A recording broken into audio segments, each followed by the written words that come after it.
Hello everyone. In the last lecture, we have seen the graphical representation of zero order reaction. I'll just give you a short summary. We have seen the half-life of zero order reaction, that is K is equal to A0 minus A of t divided by t. Using these conditions, we have calculated the half-life period, that is T1 half is equal to A0 divided by 2K. We have seen this. We have also seen that the half-life of zero order reaction is proportional to the initial concentration of the reactant.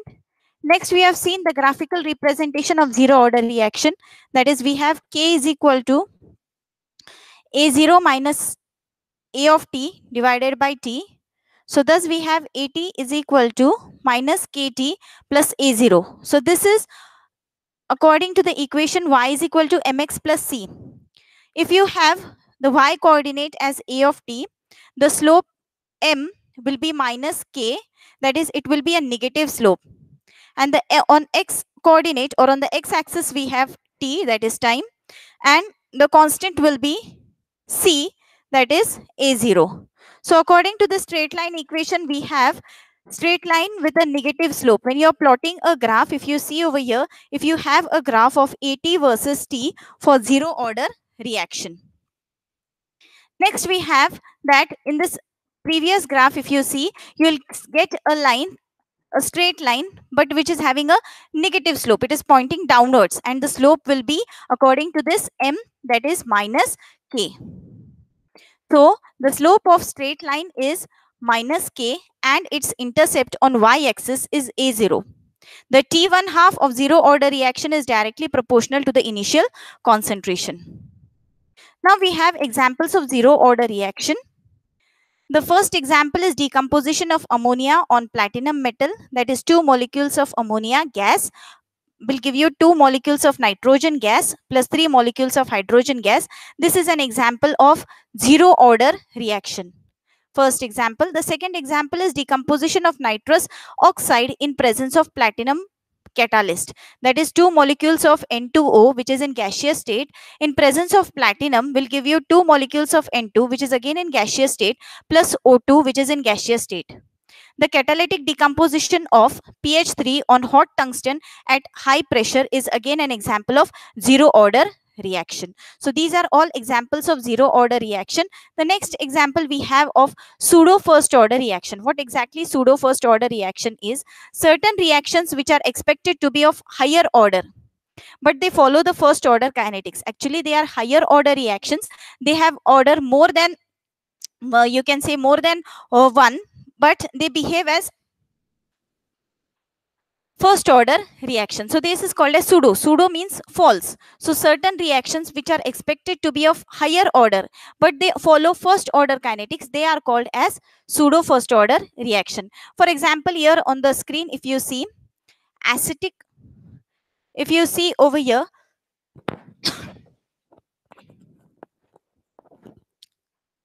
if you see over here, methyl acetate, that is CH3COO, which is an aqueous medium. If you go for its hydrolysis, that is, if you hydrolyze it with water, then you will get acetic acid plus alcohol, that is CH3OH, methanol. So this, the Rayleigh law, according to this equation, we all know that it should be K dash, or it can be K, any constant K, into active mass of CH3COO, CH3 into active mass of H2O. The reaction was expected to follow second order kinetics. However, it obeys the first order kinetics. Accordingly, if you see, the rate of reaction depends upon both concentration of water and also concentration of the ester. But the reaction is that, the reason is that solvent water is present in larger excess. Large amount of solvent is present, and the change in its concentration is negligible as compared to its initial one, for its concentration remains constant. As a result of which, for example, if you see over here on the board, I'll draw for you. Here you have, if you go for its acid hydrolysis, this is an aqueous medium plus H2O, which is again in liquid state. Hydrolysis, you all know that esters are nothing but acid plus alcohol. So if you go back, you will get an acid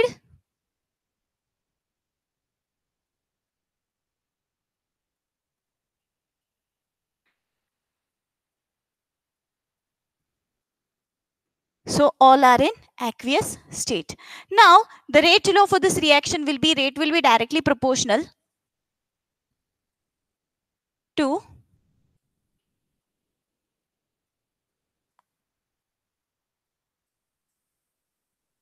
so thus we have rate is equal to some constant k dash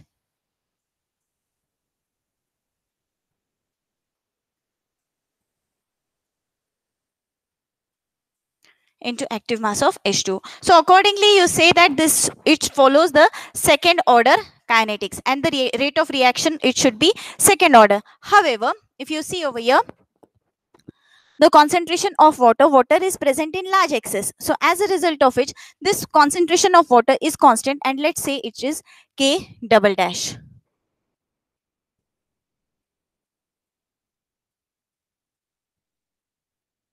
Now this constant and this constant, it gives you another constant, let's say K.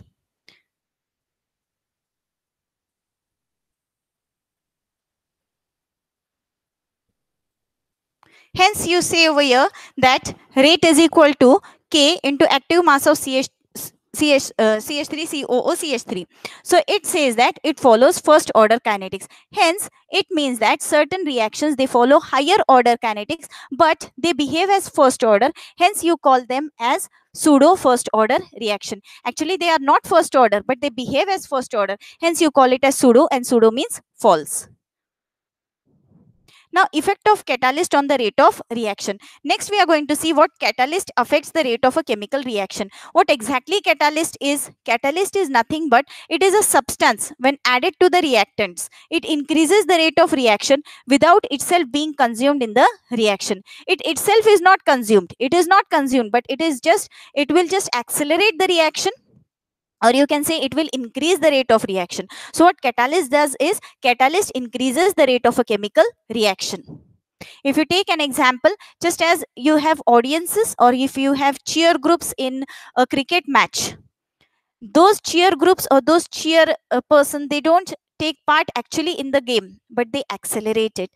Seeing that, you can say, seeing their zeal, the players they are very excited and then they can play properly. So this is an example, that is catalyst. They don't take part in the reaction but they increase the rate of reaction. So catalyst is what?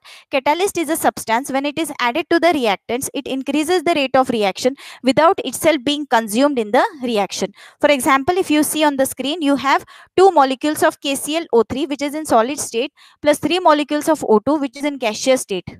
In the presence of MnO2, manganese dioxide, that will give two molecules of KCl which is in solid state. Here MnO2 is the catalyst.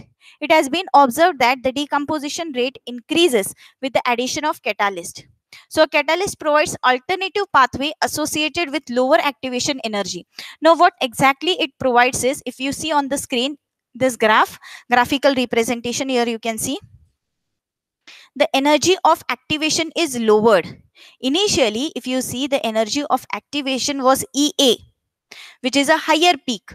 But on addition of catalyst, the energy, or the, you can say, energy of activation or the maximum amount of energy used for the reaction, that gets lowered. And as the energy is lowered, the reaction takes place early.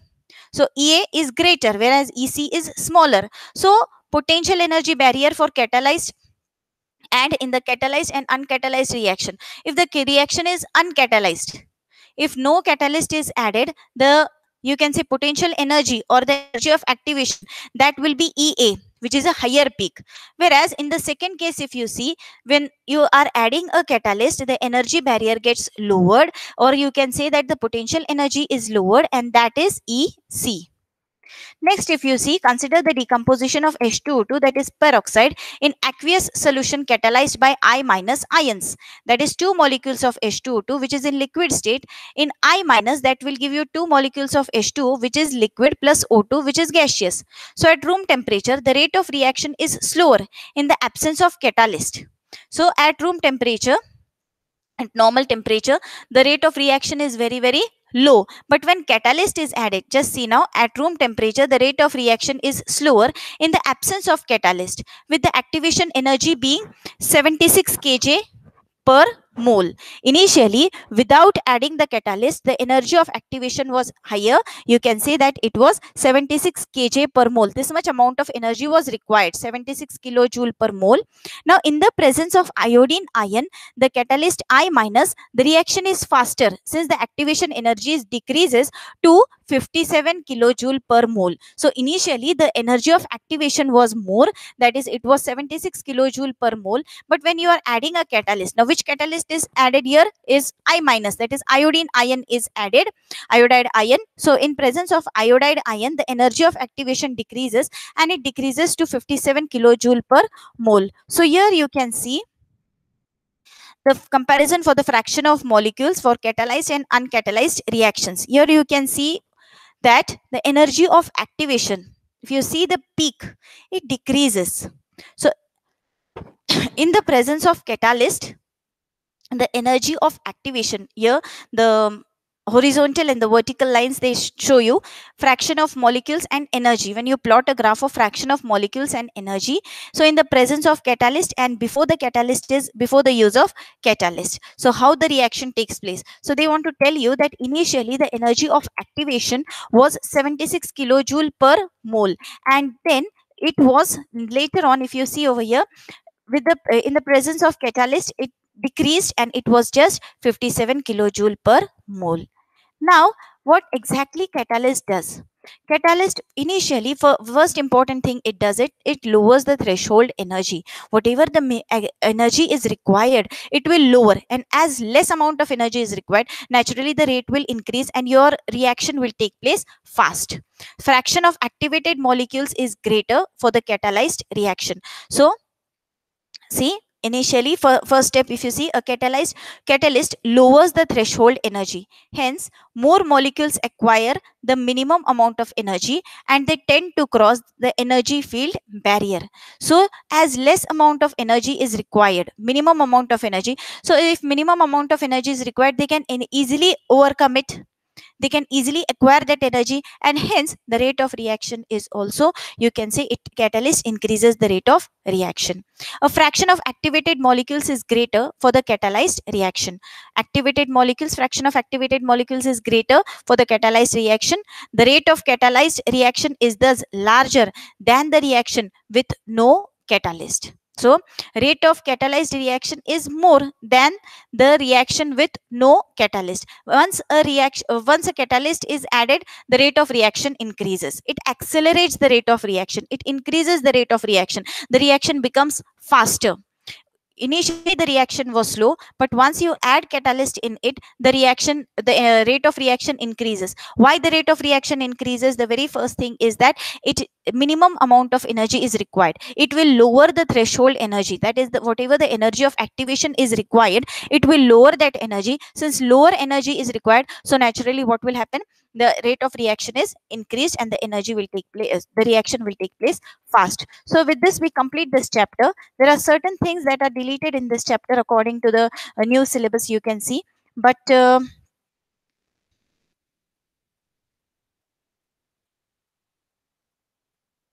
if you see according to the reduced portion,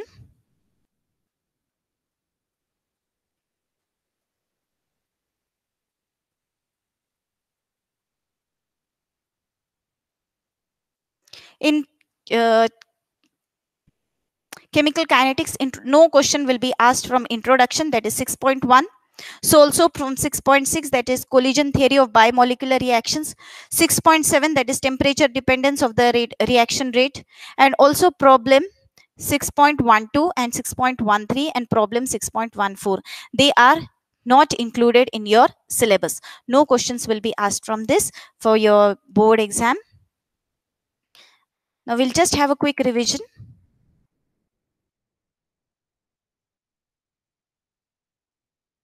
We have seen certain things in this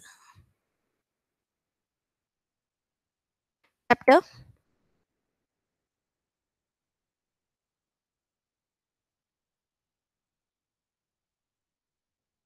That is, we have seen the definition of chemical kinetics, what exactly chemical kinetics is. Then we have seen the rate of reaction, what exactly the rate of reaction is. We have also seen average rate. Average rate, we have seen various reactions, and we have seen accordingly the general reaction, that is A goes to B, and then we have seen about average reactions. We have also seen about instantaneous rate, what instantaneous rate is, that is rate of reaction at that particular instant. Then we have calculated instantaneous rate and related it with stoichiometry. Then rate of reaction and reactant concentration, we have seen that how rate of reaction depends upon the concentration of reactants. According to this, we have seen how to write a rate law. Here we have, as I have given you this example of H2O2, and we have seen that. We have also seen about order of the reaction, key points, then molecularity of elementary reactions, and we have also seen about order and molecularity. We have seen the distinguish between order and molecularity. Units, various units for rate laws we have seen about first order reaction, half life of first order reaction, graphical representation of first order reaction. We have also seen about gaseous phase of first order reaction. Then we have seen zero order reaction. In the last lecture we saw about zero order reaction, so also the half life of zero order reaction, unit of zero order reaction. We have also seen about graphical representation of zero order reaction. Examples of zero order reaction. Today we saw pseudo first order reaction. What exactly pseudo first order reaction is. Effect of catalyst on the rate of reaction, we have seen that also. And how a catalyst affects the rate of reaction.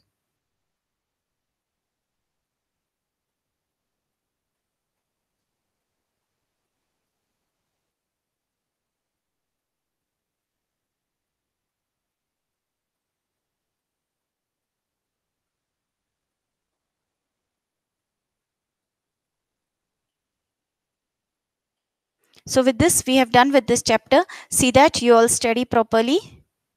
Stay home, stay safe.